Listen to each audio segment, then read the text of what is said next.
이스라엘이 출애굽한 지 2년여 만에 모세는 하나님의 명령을 따라 가나안 땅에 정탐꾼을 보냈습니다. 각 지파에 한 명씩 12명의 정탐꾼을 보냈습니다. 그게 4절부터 16절까지 나오는데 이름을 각각 거명을 합니다. 근데 마지막 16절에 모세는 눈의 아들 호세아를 여호수아라 불렀더라. 그렇게 말을 합니다. 12명의 정탐꾼의 이름을 거명하면서 유일하게 호세아의 이름을 여호수아로 바꾸었다라는 이야기를 합니다. 왜 이 말을 기록하고 있습니까? 거기 의미가 있기 때문입니다. 그 의미가 무엇입니까? 첫째는 이름을 다시 불러줬다, 이름을 다시 지어줬다라는 것은 모세가 호세아의, 여호수아의 아버지가 되었다라는 뜻입니다. 모세는 여호수아를 아들처럼, 여호수아는 모세를 아버지처럼 따랐습니다. 두 번째로 이 호세아의 이름을 여호수아로 바꾸었던 것은 이 여호수아를 가나안 정복 전쟁의 지휘자로 삼을 거다라고 하는 것을 암시하고 있습니다. 세 번째는 가나안 정탐은 이 여호수아라고 하는 이름과 같이 하나님의 구원 사건이다라는 것을 의미하고 있습니다. 호세아라는 이름은 구원자라는 뜻입니다. 여호수아는 하나님이 우리를 구원하신다 동사입니다. 그러니까 호세아라고 하는 이름을 여호수아로 바꾸면서 그 이름의 의미를 부각을 시켰습니다. 그리고 가나안 땅에 정탐을 하러 가는 정탐꾼들에게 호세아의 이름은 앞으로 여호수아다라고 하면서 보냈어요. 그 정탐하는 그 일은 곧 하나님이 우리를 구원하는 일을 너희들이 지금 하러 가는 거다라고 하는 것을 의미하는 것입니다. 그리고 이어서 모세는 17절에서 어디로 가야 되는지 정탐 길을 알려줬습니다.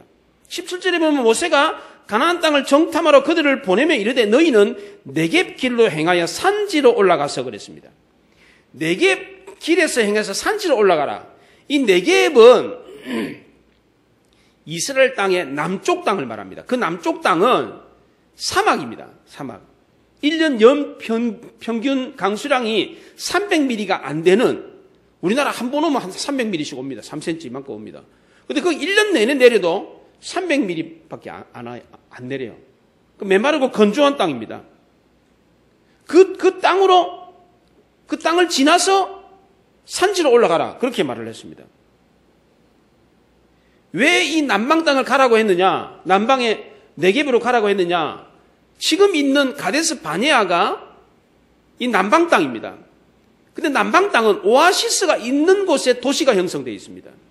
그 바란 광야 가데스 바네아 오아시스가 있는 도시에서 조금만 위로 올라가면 야곱의 우물이 있는 브엘세바가 있습니다. 그리고 그 브엘세바에서 조금만 더 올라가면 산지가 나옵니다. 그 산지로 이제 남북으로 쭉 산맥이 형성되어 있습니다. 이스라엘의 지형은 이렇게 해가지고 여기 지중해가 있고, 그리고 여기 이제 평지가 있습니다. 평야가 있어요. 그리고 오면은 산맥이 있습니다. 산이 이렇게 있어요. 산을 이렇게 올라서 내려오면 골짜기가 있고, 골짜기로 내려오면 사해가 있어요. 사해 바다가 있어요. 그래서 밑에는, 남쪽에는 사해 바다가 있고, 요단강을 건너서 올라가면 갈릴리 호수가 있습니다. 그러니까 지중해에서 평지를 지나서 산맥을 지나서 내려오면 골짜기가 있고, 그 골짜기로 더 내려가면 사해 바다가 있고, 그리고 올라가면 요단강을 거쳐서 위로 갈릴리가 있는 이런 지형으로 형성되어 있습니다. 왜 남쪽 남방 사막을 지나서 산으로 올라가 가지고 정탐을 하라고 합니까? 산에 올라가면 잘 보이니까? 그렇지 않습니다. 그 당시에는 도시가 산지에 형성되어 있었습니다. 지금이야 도시가 다 평지에 만들어져 있죠. 그러나 그 당시에는 전쟁이 많았던 시대였기 때문에 외적의 침입을 막기 위해서 도시들을 다 산에다가 건설을 했어요. 요새를 만들기 위해서. 그래서 처음 방문한 곳이 헤브론이었습니다. 이 헤브론은 해발고도 900m가 넘는 높은 산에 만들어진 요새화된 도시였습니다. 이 헤브론은 이스라엘의 조상 아브라함이 400년 전에 가나안 땅에 와서 정착했던 곳입니다. 그 헤브론에서 막벨라 굴을 샀어요. 그 막벨라 굴에 아브라함과 사라, 그리고 그의 아들 이삭과 리브가, 그리고 야곱과 레아, 그리고 그의 아들 요셉이 거기에 장사 지내져 있습니다. 그리고 거기서 다시 북쪽으로 올라가면 예루살렘이 나옵니다. 예루살렘도 이 산에 있는 도시입니다. 산에 있는 도시.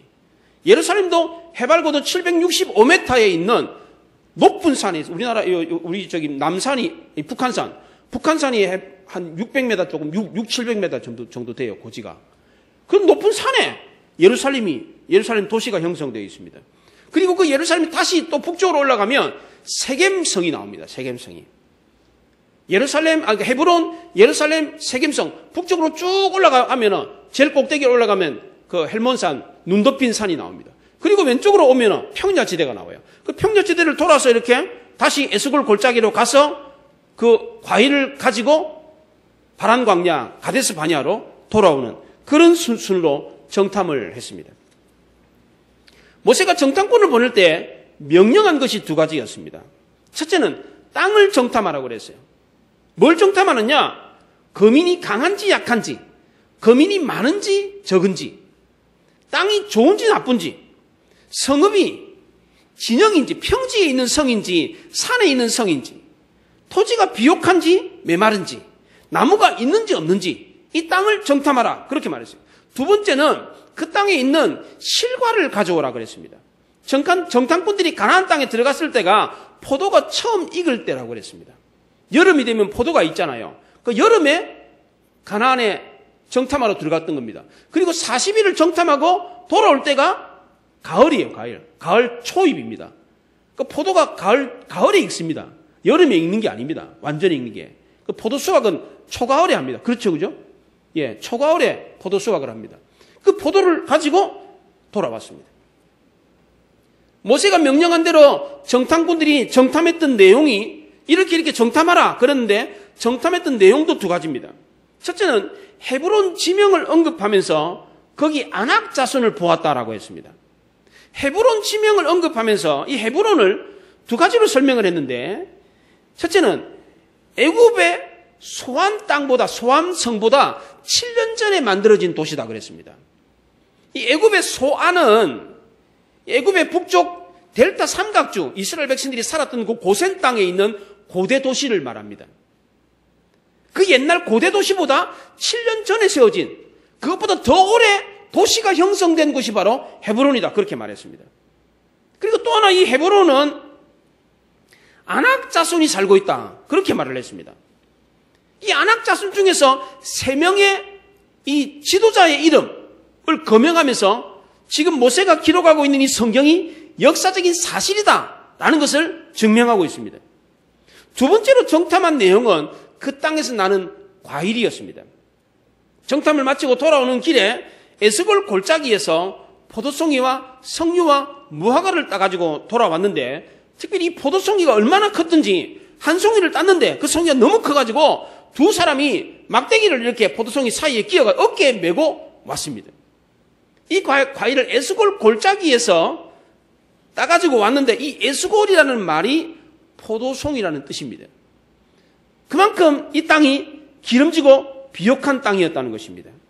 모세가 명령한 대로 정탐을 하고 과일을 가지고 돌아와서 이 정탐꾼들이 보고를 했는데 그것을 보고 보고를 했는데 어떻게 보고를 했습니까? 땅과 거주민과 성읍을 보고를 했는데 첫째 땅은 과연 젖과 꿀이 흐르는 땅입니다. 그랬습니다. 그 증거로 과일을 내보였습니다. 이렇게 크고 탐스러운 과일이 날 정도로 기름지고 비옥한 땅입니다. 그렇게 보고를 했습니다. 두 번째는 거주민이 강하다. 그렇게 말을 했습니다. 세 번째 성읍은 견고하고 심이 컸다. 그 성에 아낙 자손이 살고 있다. 그렇게 말했습니다. 그리고 그 외에 다양한 족속들이 흩어져서 여기저기에 살고 있었다. 이렇게 보고를 했습니다. 여기까지가 객관적인 보고입니다. 사실에 근거해서 보고를 했기 때문에 누구나 다 맞다. 인정하는 바였습니다. 그런데 30절부터 나오는 주관적인 보고가 문제였습니다. 여호수아와 갈렙 그리고 10명의 정탐꾼이 각각 주관적인 보고를 이어서 하는데 이 보고는 서로 인정을 할 수가 없었어요. 객관적인 보고는 12명이 다 그래 나도 동의한다. 그 말 맞다. 고개를 끄덕끄덕 했어요. 그런데 개인적인 의견이나 평가가 들어간 주관적인 보고는 서로 인정할 수가 없었습니다. 달랐습니다. 예를 들면 이런 겁니다. 역사를 볼 때도 주관적인 관점으로 역사를 보는 것과 객관적인 관점으로 역사를 보는 관점이 다릅니다. 역사를 보는 방법이 틀려요. 실증주의 사학자들은 객관적인 방법으로 역사를 보려고 그래요. 예를 들자면 이런 겁니다. 1950년 6월 25일 남과 북 사이에 전쟁이 일어났다. 이거는 객관적인 보고입니다.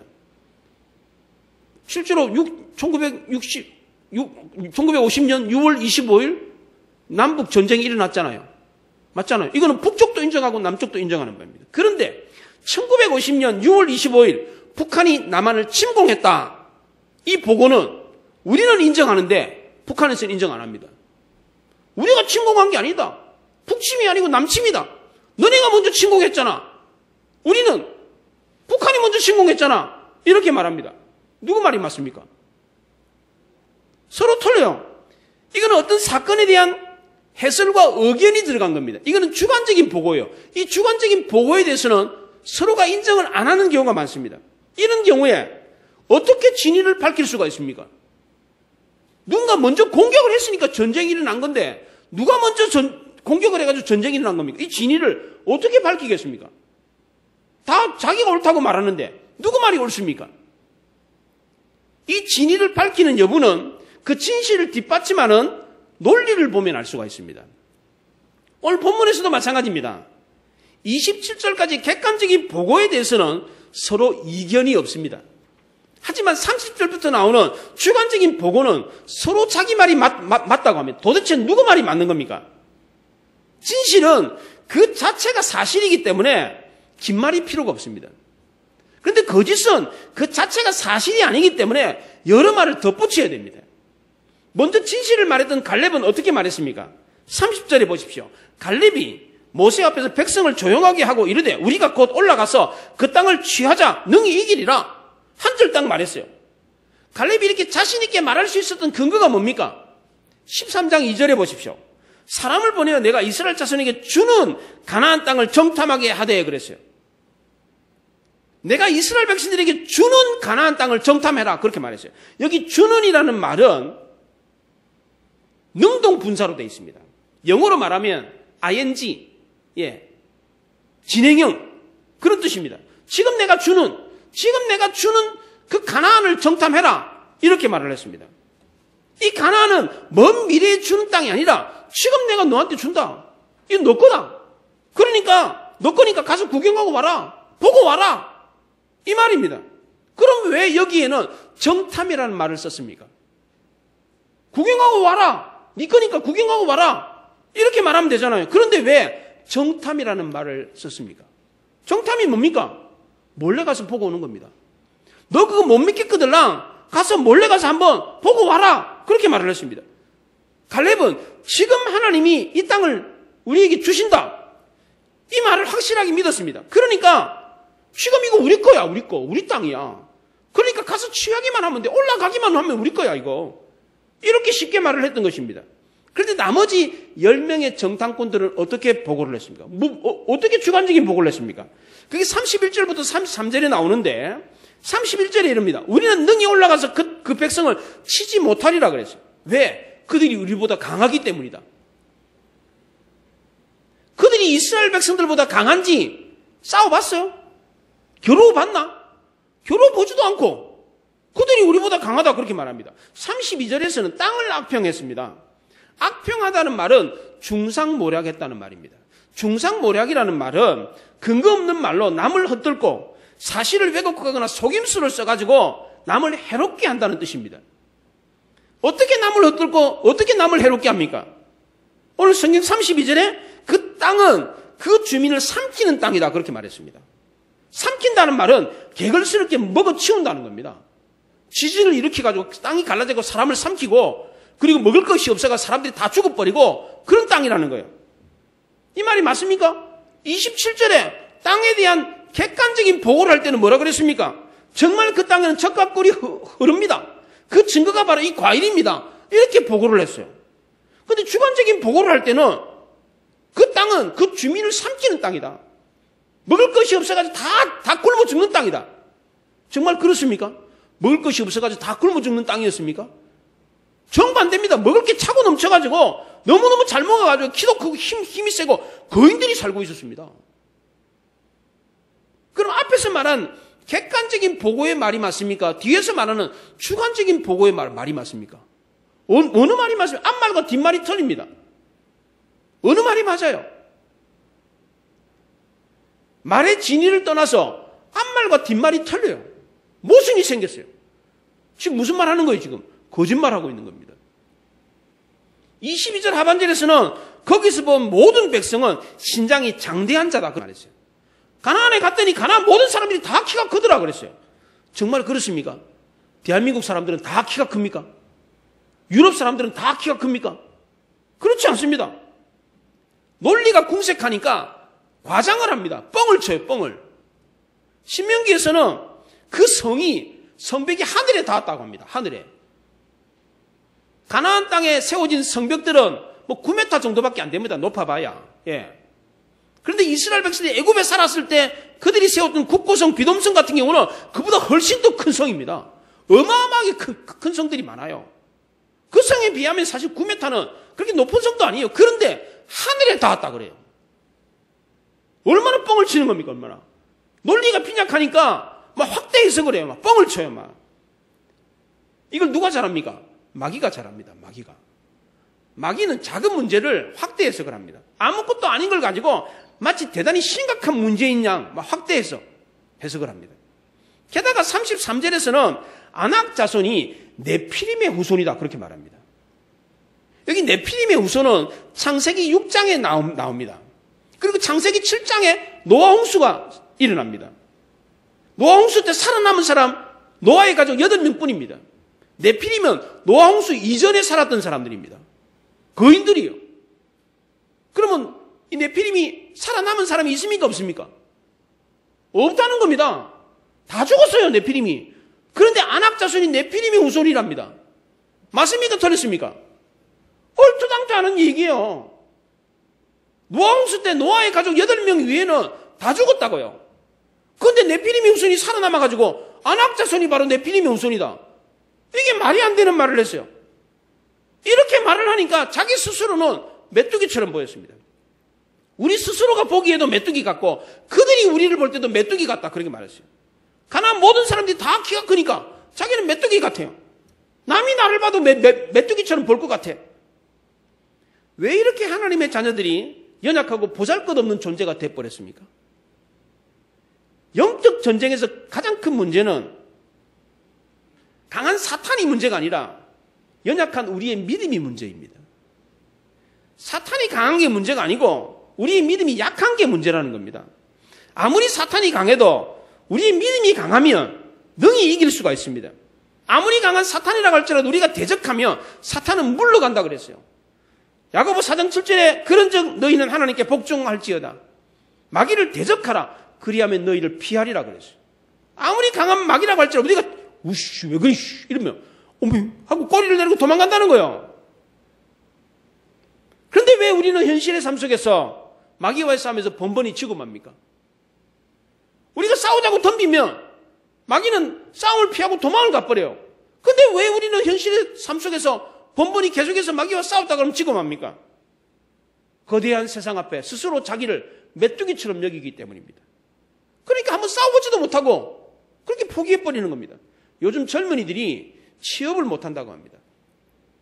취업할 직장이 없어요. 이러다 보니까 점점점 자신감이 사라져요. 세상은 더 크고 더 강해 보이고 더 어려운 상대로 느낍니다. 움츠러 들어가지고 그럴 때보다 더 젊은이들이 용기를 잃었어요. 자신감을 잃었어요. 왜 세상은 거대한 거인처럼 보이고 왜 자신은 메뚜기처럼 보잘것없고 연약한 존재로 보입니까? 두려움 때문입니다. 오늘 본문에 아낙 자손이라는 말이 3번 나옵니다. 22절, 28절, 33절에 아낙 자손, 아낙 자손, 아낙 자손 이야기가 나옵니다. 결국 이스라엘 백성이 가나안 정복 전쟁을 포기했던 이유가 무엇입니까? 아낙 자손 때문입니다. 아낙 자손이 두려워서. 가나안은 젖과 꿀이 흐르는 땅이 맞습니다. 누구나 다 인정을 했습니다. 그 땅에 다 들어가고 싶었어요. 그런데 두려움이라고 하는 장벽에 막혔습니다.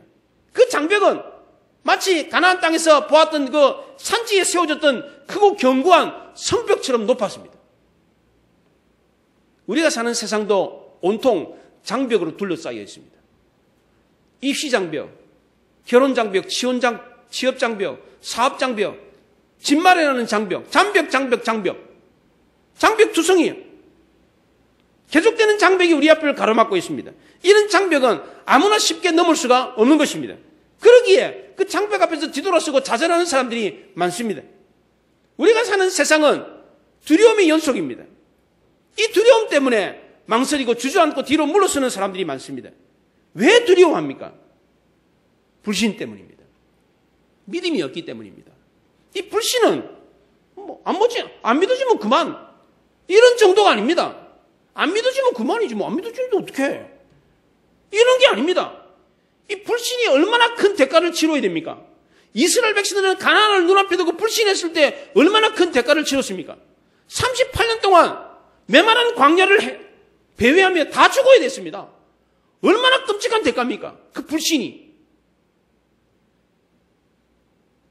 그 당시 이스라엘 백성들은 출애굽만 하고 난 뒤 2년 동안 하나님의 기적과 함께 살았습니다. 매일마다 하늘에서 떨어지는 만나를 먹었습니다.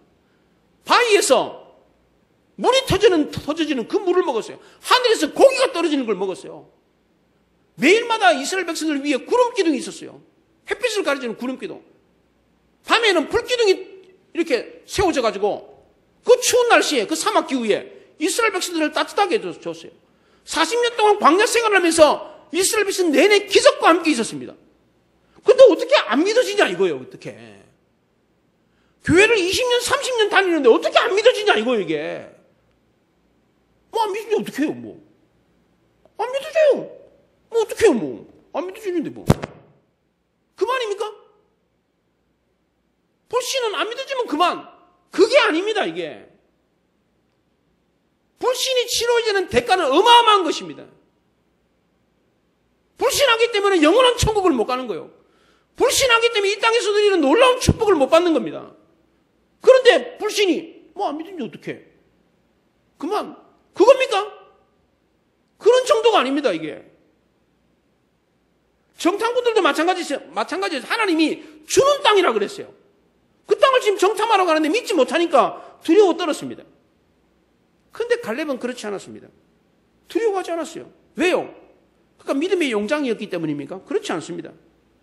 갈렙도 가나안 땅에 들어가서 아낙 자손을 보고 두려워했을 것입니다. 그러나 믿음이 있었기 때문에 그 두려움을 금방 극복을 했습니다. 그 거인족속 아낙 자손이 있다고 할지라도 하나님이 이 땅을 우리한테 줬다고 그러는데 우리 땅인데 저 아낙 자손이 하나님보다 세나? 하나님을 이길 수 있나? 저 아낙 자손이? 그러니까 두려움이 없어지는 거죠. 불신 때문에 두려움이 생기는 것이니까 이 두려움을 내쫓는 방법이 무엇입니까? 첫째는 믿음입니다. 갈렙은 믿었기 때문에 두려워하지 않았습니다. 올라가서 그 땅을 취하자. 능히 이기리라. 그렇게 말했습니다. 밤 사경에 배를 타고 갈릴리 호수를 건너가는 제자들이 예수님이 물 위를 걸어오는 것을 보고 유령이다 그랬어요. 유령이다. 두려워 떨어가지고. 근데 그때 베드로는 주여 만일 주님이시거든 나를 명하사 물 위로 오라 하소서 그랬어요. 베드로가 이렇게 말할 수 있었던 것은 믿음이 있었기 때문입니다. 두려워 떠는 제자들은 물 위를 걸어오는 예수님을 보고 유령이다라고 했는데 믿음으로 반응했던 베드로는 그 믿음을 가지고 물 위를 걷는 놀라운 기적을 경험했습니다. 똑같은 예수님을 봤는데 두려워 떠는 사람은 유령이라고 했고 그 예수님을 물 위로 걸어오는 예수님을 믿음으로 바라봤을 때 예수님이 걷네요.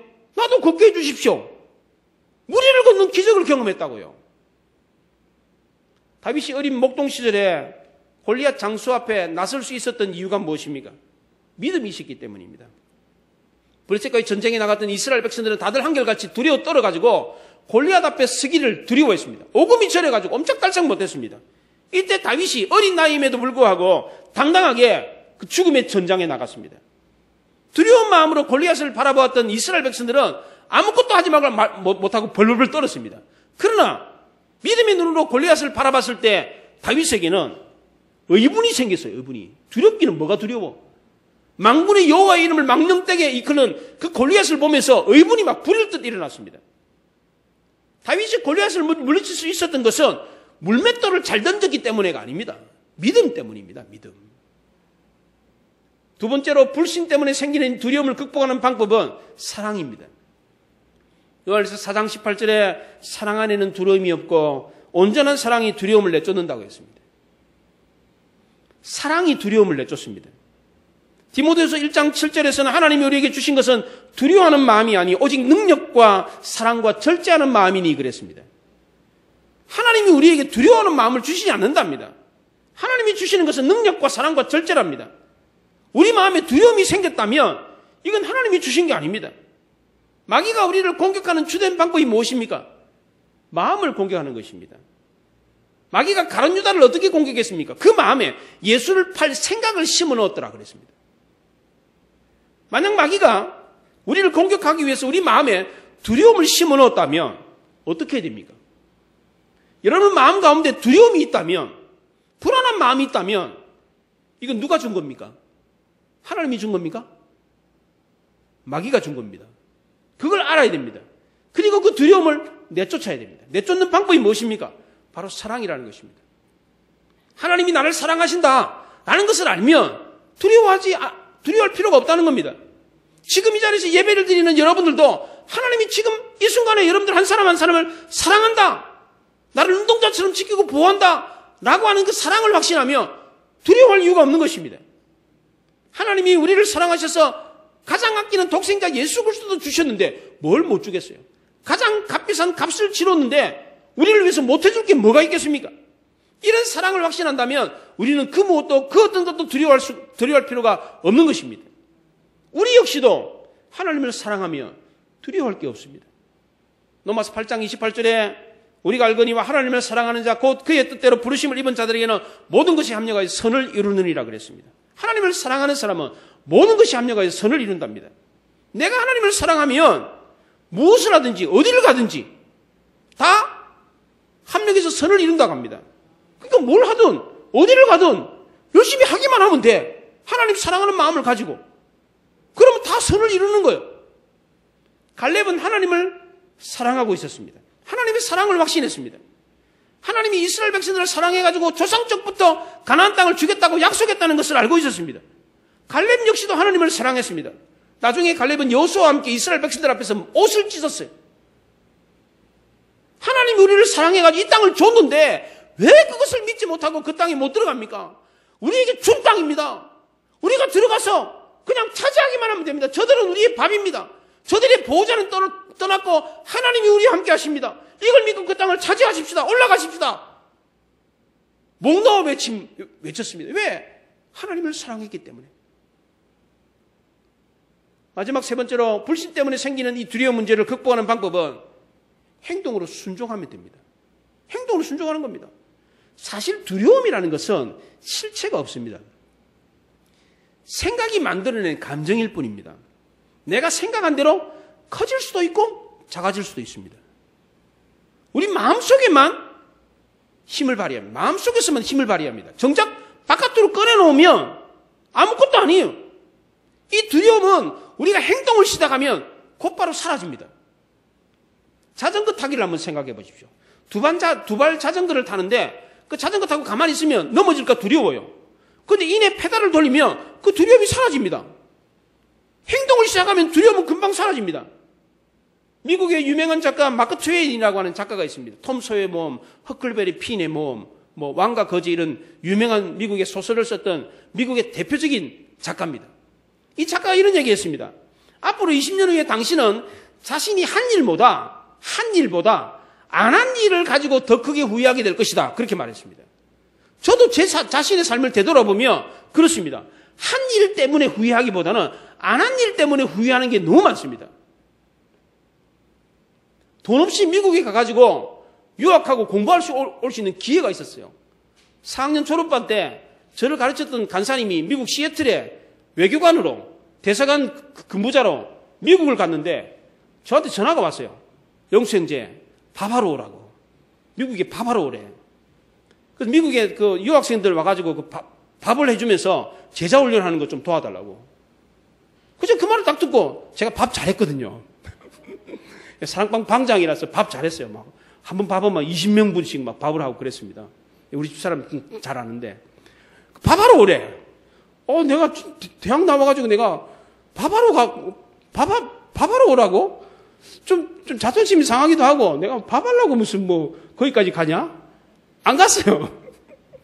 안 갔는데 나중에 뒤돌아보니까 그때 갔더라면 밥하면서 돈 안 들이고 미국 대학에서 공부하고 학위 따가지고 왔으면 얼마나 좋았을까.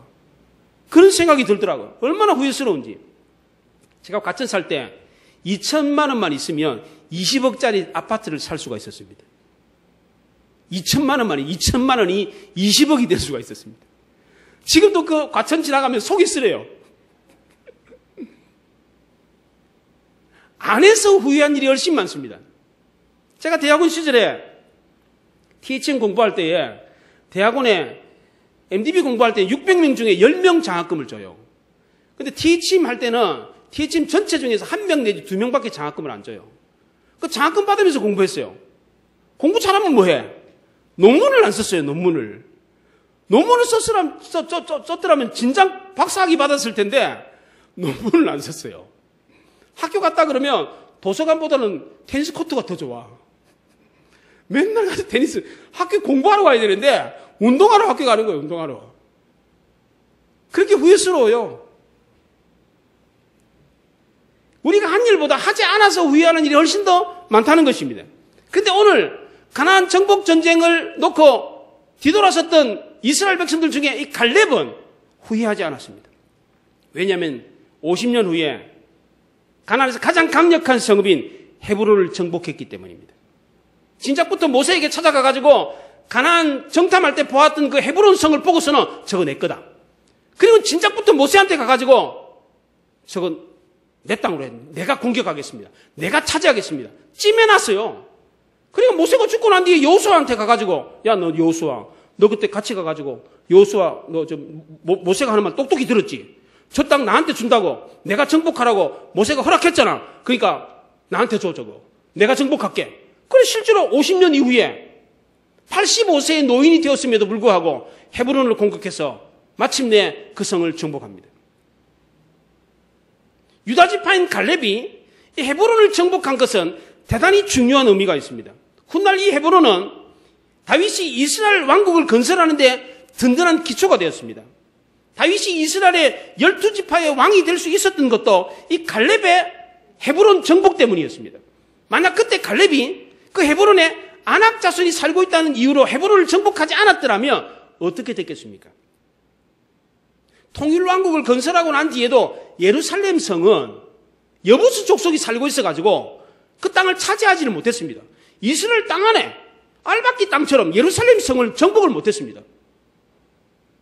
만약에 헤브론 땅도, 그 예루살렘 바로 밑에 헤브론 땅도 알박기 땅처럼 두 개가 알박기 땅처럼 있었더라면 남쪽의 유다가 이 헤브론을 중심으로 거점을 마련했는데 거기에 가나안 족속이, 그 아낙 족속이 살고 있다면 다윗은 결코 12개의 지파의 통일왕국을 건설하지 못했을 것입니다. 헤브론이 유다 지파의 성읍이 된 것은 다윗에게는 놀라운 축복이었습니다. 헤브론을 중심으로 이스라엘 나라를 통일하는 위대한 왕이 나올 것을 누가 알았겠습니까? 그 헤브론 땅을 중심으로 유다 지파가 형성이 되고 그 유다 지파가 나중에 이스라엘 전체 12개 지파의 왕이 됩니다. 왕족을 배출해요. 이걸 누가 알았겠어요? 그 헤브론 땅을 정복했던 갈렙이 알았겠어요? 내가 이 땅을 정복하면 내 후손들 중에 왕이 나올 거다. 이런 생각을 가지고 그 성을 정복했겠어요? 그렇지 않습니다. 누가 알았습니까, 그걸? 하나님이 알았죠. 또 알고 있는 존재가 있었어요. 누가 알았습니까? 마귀가 알고 있었습니다. 그래서 어떻게 했습니까? 아무도 접근하지 못하도록 가장 강력한 아낙 족속이 그 성을 지키게 했습니다. 근데 그 성을 누가 정복을 했습니까? 믿음으로 행동했던 갈렙이 정복을 했다는 것입니다. 지금도 마귀는 두려움이라고 하는 장벽을 쳐가지고 우리의 접근을 막아놓는 것이 많이 있습니다. 우리가 이 땅을 살면서 누릴 수 있는 좋은 하나님의 축복들이 굉장히 많이 있는데 그 하나님의 놀라운 축복들을 마귀가 다 어떻게 했다는 거예요? 두려움이라고 하는 장벽을 쳐가지고 아무도 접근하지 못하게끔 하고 있다는 것입니다. 이것은 우리 믿는 성도에게는 오히려 좋은 것이 될 수가 있습니다. 믿음이 없는 자들에게는 그 좋은 것을 누리지 못하게, 가까이 가지 못하게 만드는 겁니다. 그러나 믿는 성도들에게는 우리만 그 좋은 것을 차지할 수 있는 더 좋은 기회를 주는 것입니다. 세상에서도 마찬가지입니다. 좋은 것이 있어도 두려움이 있는 사람은 거기에 접근을 못합니다. 아무리 좋아도 두려워하는 사람은 접근을 못해요. 세상에 좋은 것은 다 도전하고 모험하는 사람이 차지합니다. 하나님 나라도 마찬가지입니다. 천국에 들어가는 길은 넓은 길이 아닙니다. 좁은 길입니다. 평탄한 길이고 신장로 있는 좋은 길이 아니에요. 가시밭길입니다. 장벽이라고 하는 장애물이 걸쳐져 있습니다. 그래서 세상 욕심을 가지고 있는 사람은 이 길을 갈 수가 없어요. 세상적인 욕심을 가지고 있는 사람은 하나님의 놀라운 축복을 차지할 수가 없습니다. 세상함으로 죽음을 앞두고 있는 랜디 포스 교수라고 하는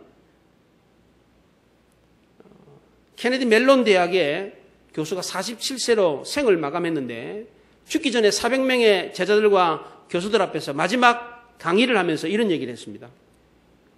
장벽에 부딪힌다는 것은 절실하다는 증거입니다. 장벽은 탐욕자들에게는 장벽이지만 비전의 사람에게는 디딤돌입니다. 얘기를 했어요. 믿는 사람에게 장애물은 장벽이 아니라는 것입니다. 띰들 섬수가 밟고 뛰어넘는 구름판이라는 겁니다. 구름판. 하나님이 우리에게 주시고자 하는 좋은 것은 장벽 너머에 있습니다. 이 장벽은 넘지 못하면 그 장벽 너머에 있는 좋은 것을 하나님의 놀라운 축복을 차지할 수 없다는 것입니다. 누가 이 장벽 너머에 있는 하나님의 놀라운 복을 받아 누릴 수 있습니까? 믿음의 사람입니다. 이 믿음은 불신을 걷어내게 합니다. 이 믿음은 하나님보다 큰 건 없다. 모든 일에 하나님을 개입하는 겁니다. 플러스 원리예요. 모든 일에 하나님이 개입돼. 그러니까 내가 하지 못해도 이건 하나님이 할 수 있어. 이거 하다가 이건 내가 못하지만 하나님이 하시면 할 수 있어. 이런 마음을 가지니까 도전할 수 있는 거예요. 모험할 수 있는 거예요. 그러나 믿음이 없는 사람은 자기 힘밖에 없어요. 그 장벽에 턱 걸리잖아요. 뒤돌아서 버려요. 좌절해버리는 거예요. 그럼 믿음의 사람은 그렇지 않습니다. 모든 일에 하나님을 플러스합니다. 모든 일이 다 그래요. 우리가 하는 모든 일이 다 그래요. 하는 일마다 하나님을 개입시켜야 돼요. 못할 일이 없는 겁니다. 두 번째로 누가 이 장벽 너머의 놀라운 축복을 받아 누립니까? 하나님의 사랑을 확신하는 사람입니다. 하나님이 나를 사랑하시니까 못 줄 게 없다는 거예요. 자기 아들까지 줬는데 이거 안 주시겠냐는 거예요. 하나님을 사랑하는 사람 역시도 마찬가지입니다. 내가 하나님을 사랑하면 내가 뭘 하든지 어디를 가든지 하나님께서 선을 이룬다고 하니까 하나님을 사랑하면 장벽을 능히 넘을 수가 있는 것입니다. 마지막으로 행함으로 순종하는 사람이 이 장벽을 넘는 사람입니다. 사실 우리가 막상 해보면 아무것도 아닌데 지레 그냥 겁을 먹어가지고 뒤돌아서는 경우가 많아요. 근데 갈렙은 어떻게 했습니까? 모든 사람이 다 겁을 먹었는데 갈렙은 그렇지 않았습니다. 그 두려움이라는 장벽을 뛰어넘었습니다. 두려움이 있지만 막상 해보면 그 두려운 게 아무것도 아니에요.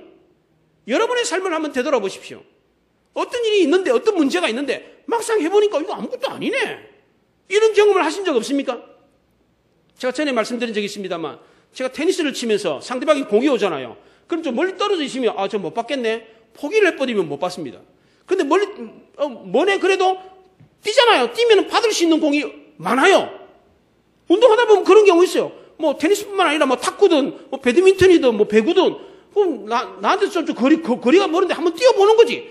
뛰어보고 애를 쓰면은 받아지는 게 훨씬 더 많다고요. 이게 못 받을 것 같은데 막상 해보니까 받아지더라는 거예요. 이게 우리가 인생을 살면서 그런 경우가 많다는 거예요. 그 두려움 때문에 아예 처음부터 시작하지 않고 좌절하고 뒤돌아서 서는 사람은 그 장벽 너머에 있는 그 크고 놀라운 하나님의 복을 경험할 수 없다는 것입니다. 이 말씀을 듣는 우리 모두는 어떻게 됩니까? 믿음의 사람이 돼야 돼요. 불신을 걷어내고 모든 일에 하나님을 개입시켜야 돼요.